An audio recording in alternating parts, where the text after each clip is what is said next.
Realmente hacía muchísimo tiempo que no hablaba de los 70, yo casi, porque mi último libro lo publiqué en el 2004, en el 2008, perdón, en el 2004 fue el primer libro. La otra parte de la verdad era un poco más grande que Agustín. Todavía tiene una generosidad de serme joven, pero dentro de 3 años ya cumplo 40, así que estoy disfrutando todavía el piropo que me esbozó el doctor Solanet.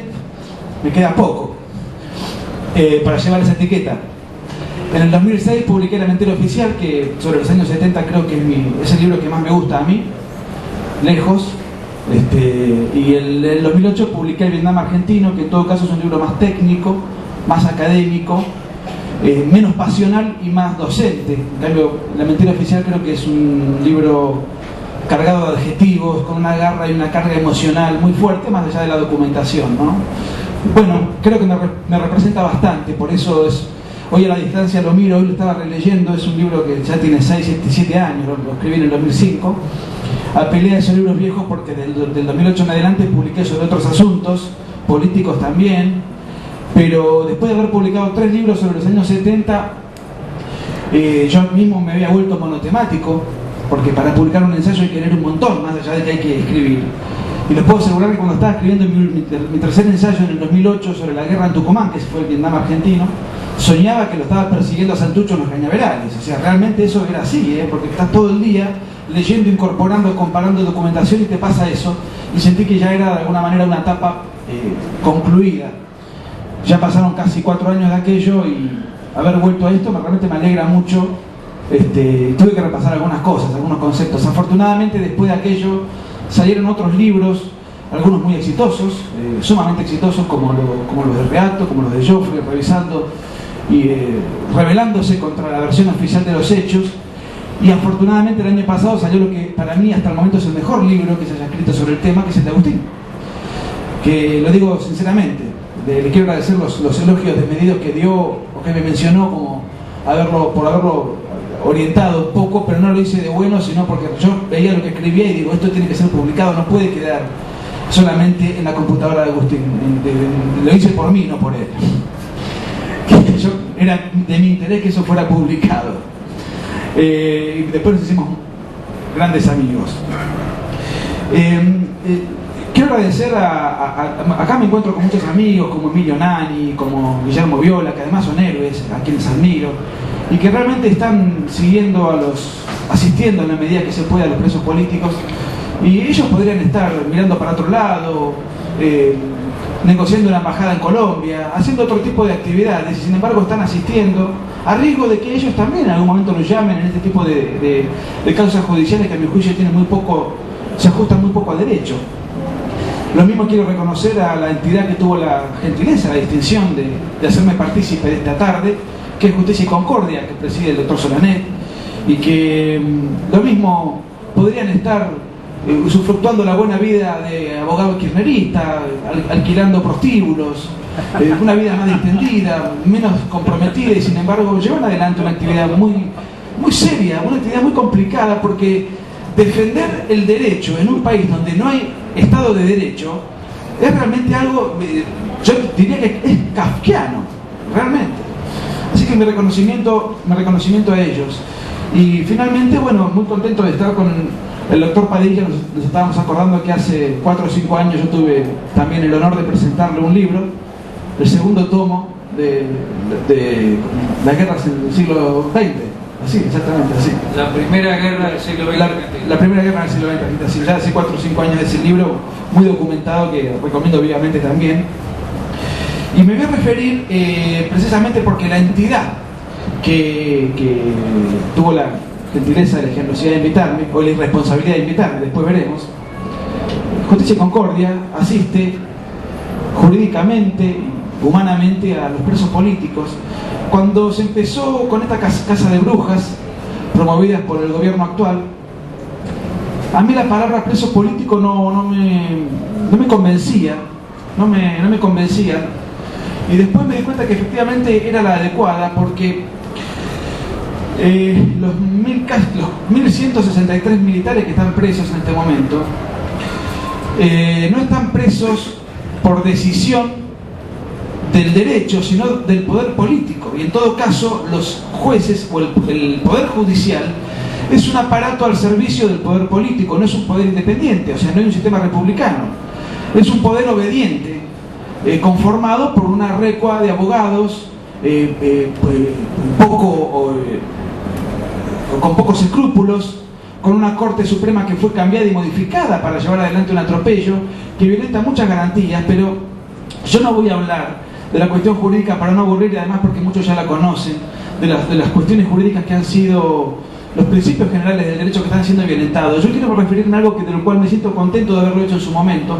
Me costó bastante trabajo, pero que está en el libro La Mentira Oficial, que el año pasado tuve una alegría con este libro, porque no sé si es una alegría o una preocupación, depende cómo. De ratos me alegro y de ratos me preocupo, porque Aníbal Fernández, me confundí, son medio mellizos, me confundí.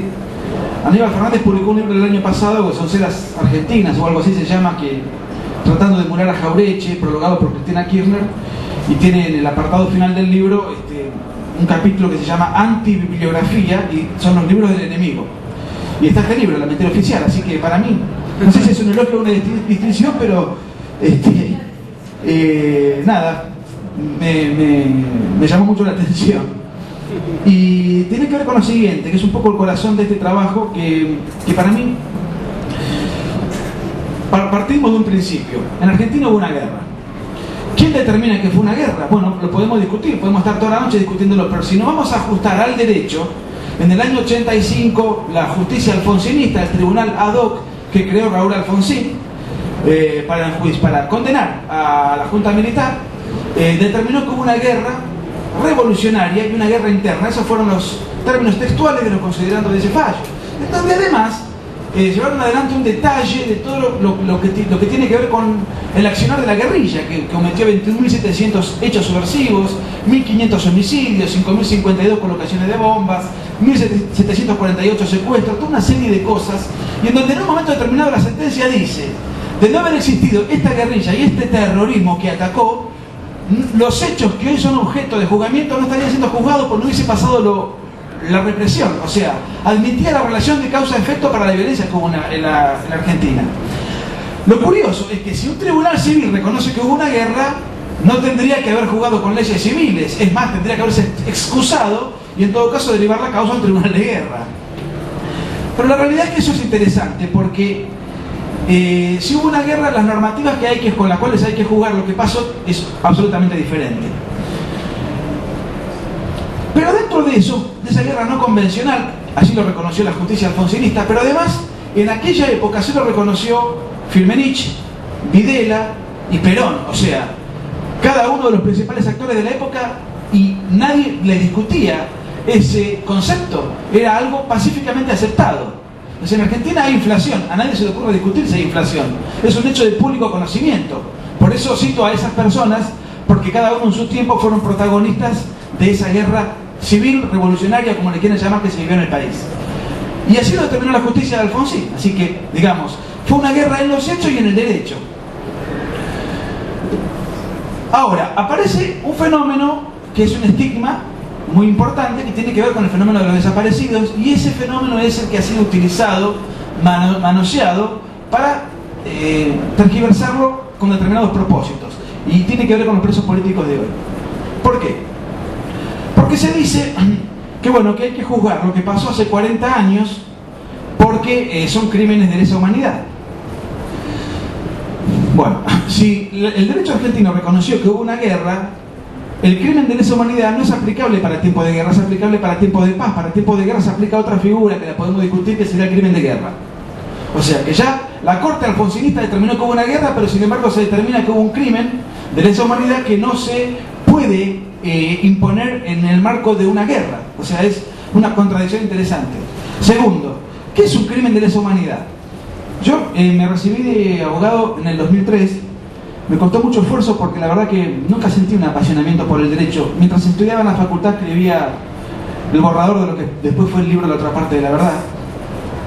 Así que imagínense que me costaba bastante concentrarme. Estaba terminando, me acuerdo, me recibí en las últimas materias ya en el 2003 y asume Kirchner. Y yo tuve después que estudiar qué era un delito de lesa humanidad, porque en mi vida universitaria nunca me lo habían enseñado. Lo cual confirma que siempre el derecho está subordinado a lo que el poder político dirige. Bueno, el delito de lesa humanidad, que además está contemplado en los tratados internacionales, que después la Constitución argentina incorpora, después del Pacto de Olivos, es el ataque sistemático a una población civil. Dice, sea que este ataque provenga del Estado o de una organización. Bueno. Con lo cual podríamos decir que si vamos a jugar episodios que pasaron hace 40 años con leyes que fueron incorporadas al derecho argentino después de la década del 90, se está violando un principio, que es el principio de retroactividad de la ley. No me quiero poner en técnico, pero digamos. Y si esa definición del artículo 7 del Tratado de Roma nos dice que este ataque sistemático a una población civil puede venir del Estado o de una organización, hay otra arbitrariedad que consiste en no juzgar a la guerrilla. Porque el 40% de los homicidios que cometió la guerrilla fue contra civiles. Eso es fácil de comprobar porque del listado podemos diferenciar quién fue un militar y quién fue un civil. Pero más allá de eso, hay otra cuestión que tiene que ver con lo siguiente. El ataque sistemático a una población civil tiene que ver, precisamente como su definición lo indica, del ataque de un grupo o del Estado a una población desarmada y ajena a cualquier conflicto, no a una población combatiente. Una población combatiente no es población civil. La guerrilla, el ERP, montoneros, etc., no eran población civil, eran estructuras político-militares, por otra parte capacitadas en el exterior, financiadas con mando, obediencia, con cargo jerárquico, con toda era una estructura político-militar.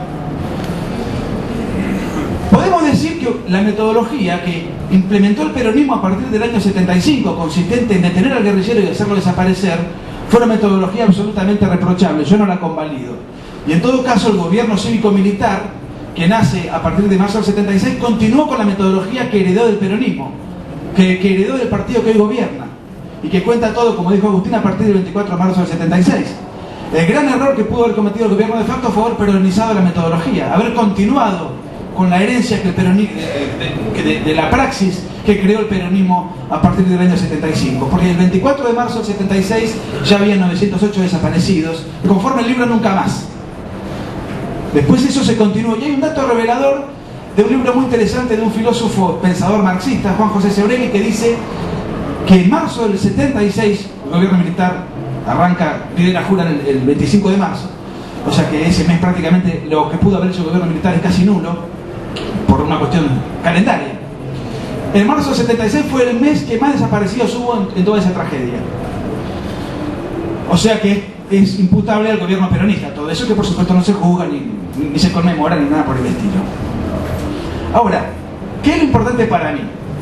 El número de desaparecidos, que es una discusión que a veces a algunos les parece menor, si fueron 30.000, si no fueron 30.000, cuál es el número real, para algunos es un tema absolutamente secundario, porque dicen, el método es malo. Yo coincido con que el método fue malo, yo no lo convalido. Es malo, lo creó el peronismo, lo continuaron los militares, no lo convalido.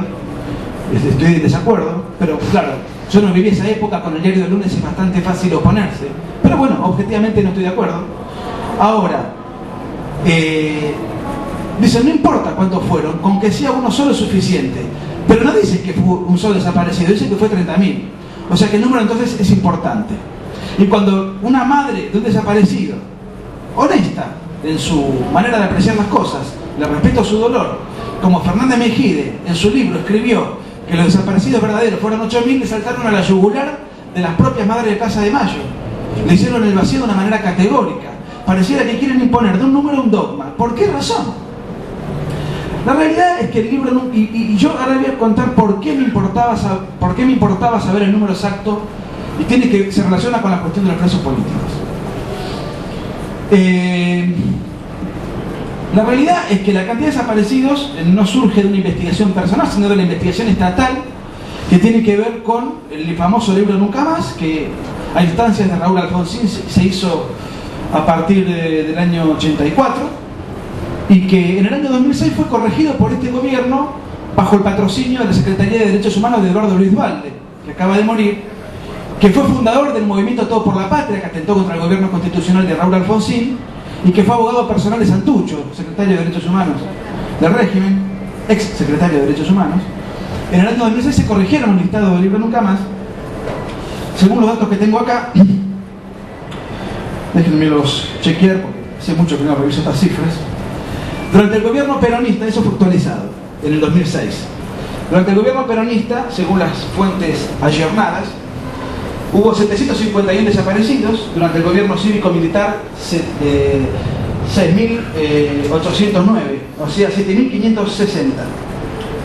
A lo cual tenemos que sumar unos 860 muertos en combate no desaparecidos. O sea, por parte de los sectores que desaparecieron o cayeron en combate, no del bando militar, sino de la subversión, o como le quieran llamar, son 8.420 en democracia, en gobierno militar, como desaparecidos y en combate, es la totalidad de los muertos. Por parte de la guerrilla fueron 1.500, podemos redondear 10.000 muertos, o sea, 1.500 muertos ocasionados por la guerrilla. Podríamos meter a la AAA en la discusión, que es una organización peronista que, como se sabe, la creó Perón y, según algunas fuentes, asesinó 500 personas, según otras fuentes, la de la Raqui 2.000. Bueno, es un tema que yo no estudié en demasía y eso no voy a discutir las cifras, pero esto sí.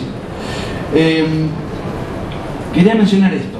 8.000, dijimos 8.400 es el número total. Ahora, de estos 8.400, que es un número con una metodología que yo no comparto, ¿qué eran? ¿Eran guerrilleros o no eran guerrilleros? Interesa la pregunta por lo que dije hoy. Porque si el desaparecido era un integrante de una organización político-militar, era un guerrillero o era parte de era un integrante de un ejército irregular, la figura de lesa humanidad no va, porque no es un ataque a una población civil. Es un ataque contra insurgente, un ataque contra terroristas, es el ataque sistemático a una estructura subversiva irregular. Podemos discutir la metodología, insisto, pero no se califica dentro de la definición de delito de lesa humanidad. Entonces revisé todas las fuentes de las principales estructuras de la guerrilla y todas las fuentes de los diarios de la época, cronológicamente. Y fíjense lo que me da. Montonero estuvo promediando, porque existe un margen de error, pero yo cito todas las fuentes para arribar a ese promedio. Montonero tuvo 5.750 caídos. El ERP 1.980 caídos. Y otras organizaciones como Fuerzas Armadas Peronistas, Fuerzas Armadas de Liberación, Fuerzas Armadas Revolucionarias, etcétera, en total 700 caídos. Existe un margen para que estos números no sean exactos. Yo compilé todo lo que pude, todo lo que tuve a mano. ¿Saben qué número da esto? 8.400. O sea, es el mismo número que da el libro Nunca Más, o sea, el Estado argentino, a través de la CONADEP, de la cantidad de desaparecidos y muertos en combate. Es decir, según las fuentes oficiales gubernamentales estatales de este gobierno, coinciden absolutamente con todos los documentos reconocidos por las organizaciones guerrilleras y por todos los diarios de la época de cuánto fueron las bajas que tuvo la guerrilla. No, con esto no quiero decir que no existieron civiles ajenos a la guerra. Lo que quiero decir es que por regla general, el concepto absoluto es que se fue a perseguir a la subversión. La metodología la podemos cuestionar, yo me sumo al cuestionamiento. Pero no hubo un ataque a una población civil. Si no hubo un ataque a una población, por lo menos no fue sistemático, y si hubo alguno fue un episodio aislado, que como no es sistemático, no es lesa humanidad. Y reprocho el episodio aislado que pudo haber sido deliberado o no, o pudo haber sido un error en el blanco, no lo sé. De todas maneras, ese margen es virtualmente nulo, bajísimo quiero decir. Se calcula siempre que en una guerra el margen de civiles que mueren y que son ajenos a la guerra es del 40%. No sé si hay algún militar que me pueda tirar algunas cifras según la teoría, pero son ciudades enteras arrasadas en la guerra. Así que imagínense el porcentaje de población civil. Acá es bajísimo, según todo lo que yo puedo compilar y según así lo reconoció Mario Firmenich en un conocido reportaje que él brindó y que fue publicado en Página 12 el 17 de marzo del 92. Podría citar muchas más fuentes. No sé si me estoy excediendo en el tiempo. Bueno, voy a redondear entonces con eso, diciendo que, a mi juicio, los presos no son presos por decisión, no son presos porque así lo determina el derecho, entendiendo esto como la justicia, no como un poder de burócratas que operan obedientemente al servicio del Poder Ejecutivo, que es, a mi juicio, lo que desafortunadamente es hoy el Poder Judicial, sino que son presos políticos precisamente por eso, porque hubo una decisión política de encarcelarlos. Y como eso no se ajusta a derecho, se lleva adelante una falsificación político, histórica y jurídica para tener algún argumento flojo, por un argumento al fin que permita llevar adelante esta revancha que tiene más, como decía Agustín, de parodia que de tragedia. Bueno, cierro un poco de golpe, prolijamente, porque me apasioné. Inexcedente.